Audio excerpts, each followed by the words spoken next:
শত ব্যস্ততার মাঝে প্রকৃতির টানে চলে আসলাম ফ্রেশ ওয়েদারে নিজের মনকে একটুখানি ফ্রেশ করার জন্য সিরাজগঞ্জ জেলার কাজীপুর উপজেলার মেঘাইঘাটে।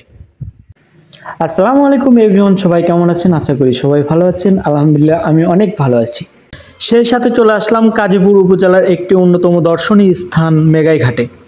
নদীর সৌন্দর্য উপভোগ করার জন্য দর্শনার্থীদের বসার জন্য স্থান করে দেওয়া হয়েছে।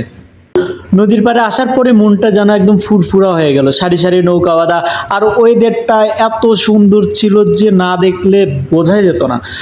আকাশের দিকে তাকালে যেন মনটা একদম শান্ত হয়ে যেত। সারি সারি মেঘ যেন ভাসছে আর আমায় ডাকছে তার কাছে। সাদা সাদা ফালি ফালি মেঘ যেন নদীর সৌন্দর্যটাকে আরোই বাড়িয়ে দিচ্ছিল, আর আমি দেখছিলাম আর মুগ্ধ হচ্ছিলাম। এর মাঝখানে হালকা পাতলা মুখরোচক কিছু খাবার খেয়ে নিলাম। অতঃপর নৌকাতে উঠে পড়লাম নদীর মাঝখানে জেগে ওঠা চরের সৌন্দর্য দেখার জন্য এবং বিকেলের আবহাওয়া উপভোগ করার জন্য।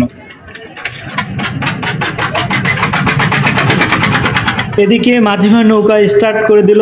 অনেকে যারা চর দেখার জন্য নৌকায় উঠেছিল। হ্যাঁ, আরেকটা কথা না বললেই না, সেটা হচ্ছে নদীর এপার থেকে ওপার যাওয়ার জন্য তারা ভাড়া রেখেছে মাত্র 20 টাকা। একবার নিয়ে যাবে এবং নিয়ে আসবে।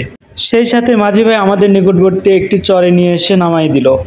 বিকেলে সুন্দর আবহাওয়া এবং চরের সৌন্দর্য যেন এক অন্যরকম ফিলিংস নিয়ে আসছিল।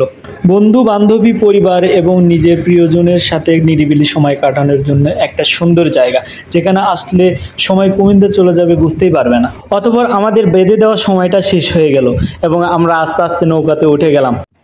নৌকায় চড়ে ফেরার পথে আকাশের দিকে তাকিয়ে একটা কথাই মনে পড়ে গেল। বিকালের রোদ লালচে আভায় মিলিয়ে যায় অস্তাচলে, আকাশের পাখি ফিরে যায় ঘরে না বলা গল্প বলে। সেই সাথে সবাইকে বলবো নিজেদের একটু করে সময় দিবেন, আর সময় পেলে চলে আসবেন এরকম সুন্দর সুন্দর জায়গা উপভোগ করার জন্য এবং নিজের মনকে শান্তি দেওয়ার জন্য। সো আজকের ভিডিও এ পর্যন্ত, আবার দেখা হবে অন্য কোনো ভিডিও নিয়ে। সেই সাথে সবাই ভালো থাকবেন, সুস্থ থাকবেন এবং আমার জন্য দোয়া করবেন। আল্লাহ হাফেজ।